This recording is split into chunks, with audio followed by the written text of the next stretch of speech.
8:05 a.m. GMT. Heavyweight world title holders Anthony Joshua and Joseph Parker are on the verge of a deal to unify the belts this spring, Parker co-promoter David Higgins of Juco Events told ESPN on Wednesday night.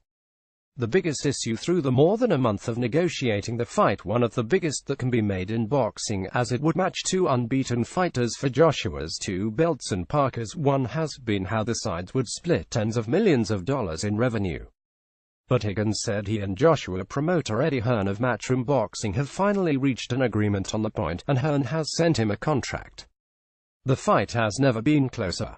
A lot closer now to a deal because we've had a major breakthrough, which is that the two camps have formally agreed on the split, Higgins told ESPN in a phone interview from his home country of New Zealand.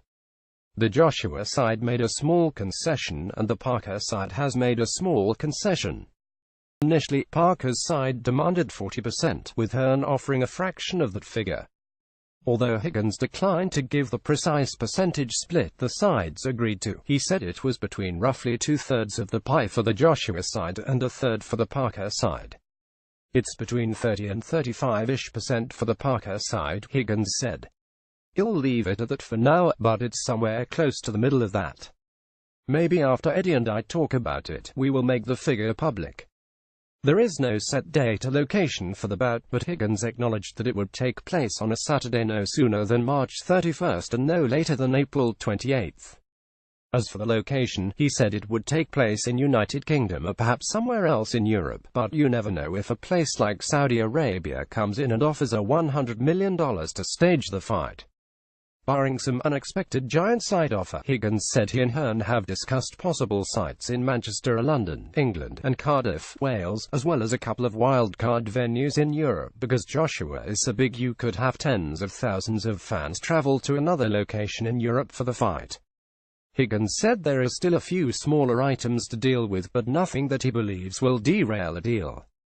He said the contract that Hearn sent him a couple of days ago calls for one ringside judge to be from Joshua's home country of the United Kingdom, one from Parker's home country of New Zealand, and one neutral. Higgins said he prefers 3 neutral judges and a neutral referee. My gut feeling is there will be a deal. We're only haggling over officials, he said. We'll have to have a discussion with the British Boxing Board of Control, which regulates the sport in the UK. I'm also happy to have the sanctioning bodies nominate a pool of officials. But even with that, we're very close to a deal.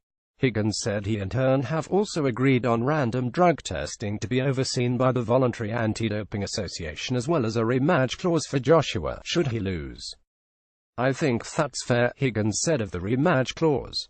Should Parker win, there'd be a rematch, and I think that's fair because, commercially, Joshua is the side of the fight. Although there has been a bit of public back and forth between Higgins and Hearn during the negotiations, they have been able to get this far on a very big fight with few major issues. Eddie and I get on well, Higgins said. I found him to be smart, and we have a banter and humor between us. He doesn't have an ego problem. I like working with people like Eddie Hearn. Both sides have given concessions. We respect them. Higgins said he expects to fly to England to meet with Hearn next week to finish the deal. The goal is to get it done as soon as possible, Higgins said. The 28-year-old Joshua Chapter 220 is perhaps the biggest global star in boxing, having drawn big pay-per-view numbers in the UK. And enormous sold-out crowds for his past 290,000 to Wembley Stadium in London for his epic 11th round knockout of former long-time unified world champion Vladimir Klitschko in April, and 78,000 to Principality Stadium in Cardiff, Wales, for a 10th round stoppage of former Parker victim Carlos Takam on October 28. Joshua, the 2012 Olympic super heavyweight gold medalist, has made 4 title defenses and is the money man of the division. Parker 240, 18 who turns 26 on Jan. 9, won a vacant world title by decision over Andy Ruiz Jr. in New Zealand in December 2016 and has defended the belt twice. He won a lopsided decision against Razvan Koianu in New Zealand on May 6, and then he travelled to Manchester, England, and won a majority decision against mandatory challenger Hughie Fury, the cousin of former world champion Tyson Fury, in his hometown on Sept. 23.